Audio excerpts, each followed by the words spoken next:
All right. Several things to look at here in chapter 11.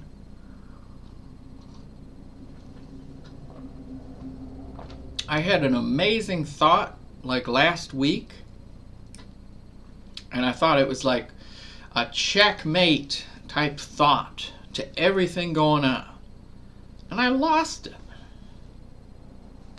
It's so frustrating.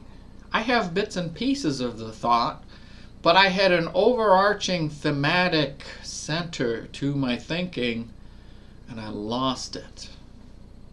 Isn't that so frustrating when you lose it? You know, you have such a, you're like, I got it now. I figured it out. And then you're like, I'm going to put this down on a video.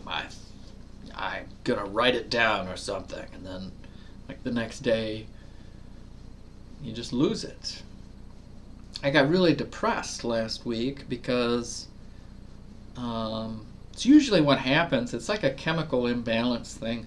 When I don't get to do my workout, I get really mad and really depressed.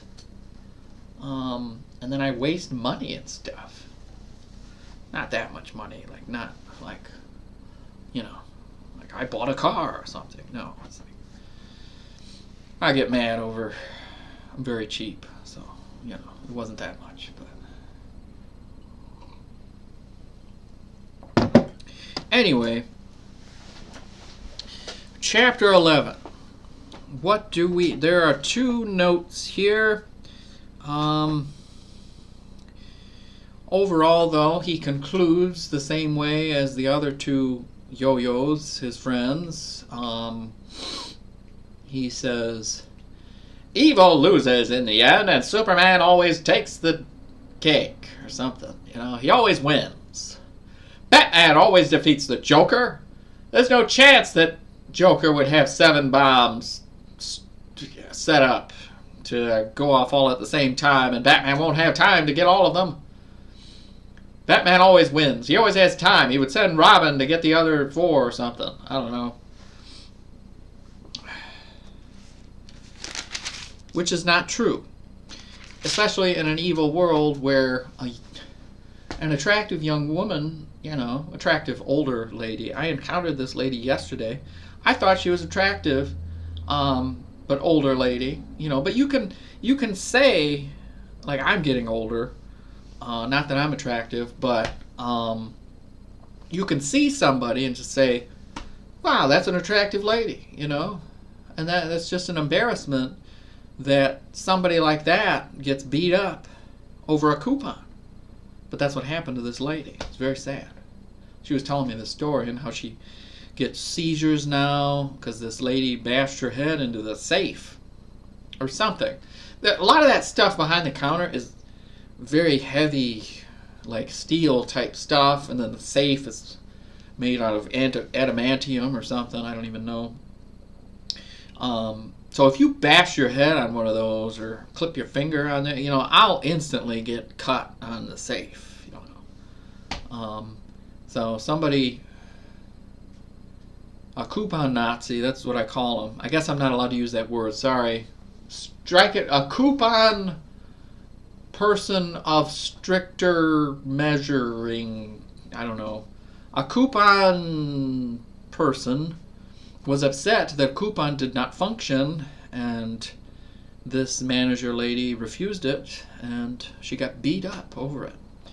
Like that's an indicator right there that Superman doesn't always win. For an attractive lady to get beat up over a coupon. Is this America? What should happen is the person that committed the crime should be executed. Like, I know that sounds a little strict, but that's how far I would go. Over a coupon person, I'd say 10 years. I'd say that's felonious assault because she got seizures.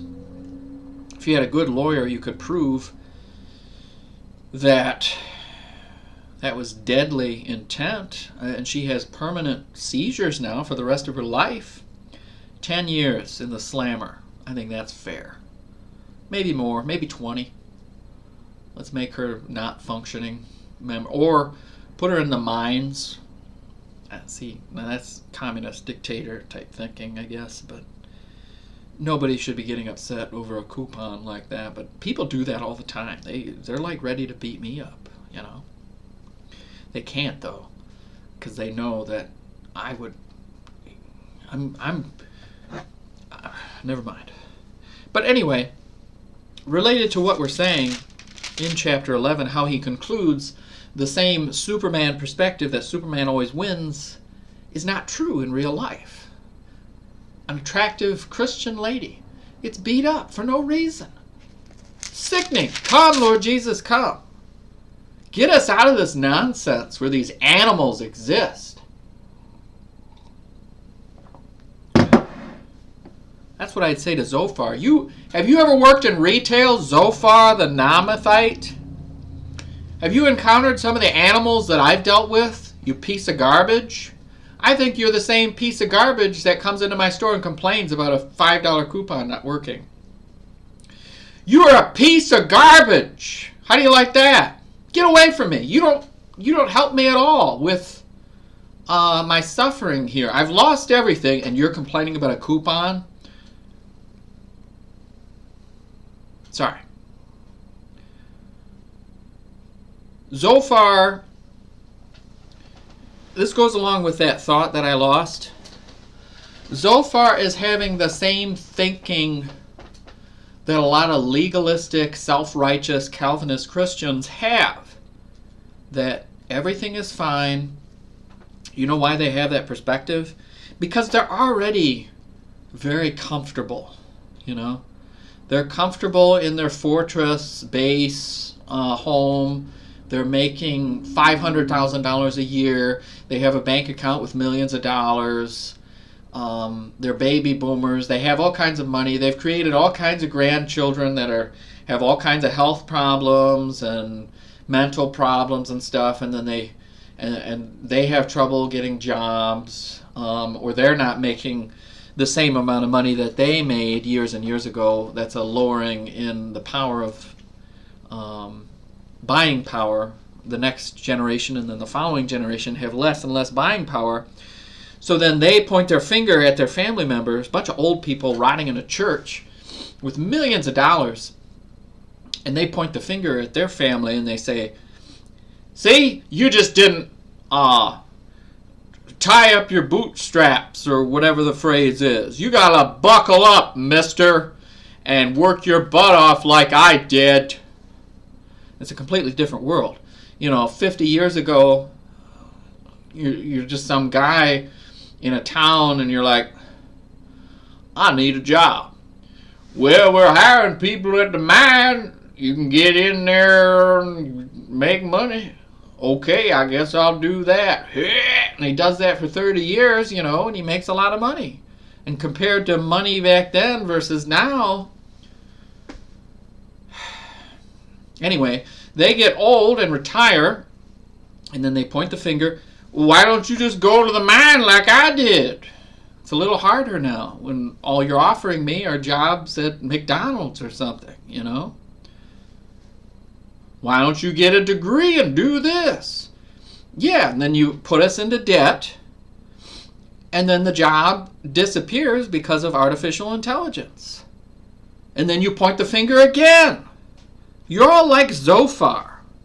You're useless. You church people are self-righteous garbage. You're all like Zophar. You don't have a solution. You just have your castle there with your community of self-righteous idiots that point the finger at their younger family members and say, they're so lazy. They're so sinful and lazy, and they just don't understand God like I do. Sitting here drinking my coffee and getting to sit in the church till 3 o'clock in the afternoon, and then I'll go to the second service. And then I can point the finger at the next group of people that are just as lazy as my kids. Just useless, the next generation. I just don't get it. It's clearly the end times. I'm going to take my $2 million and invest in NVIDIA and get another $2 million. But I'm not going to help my family, though, because they're lazy. They don't deserve it.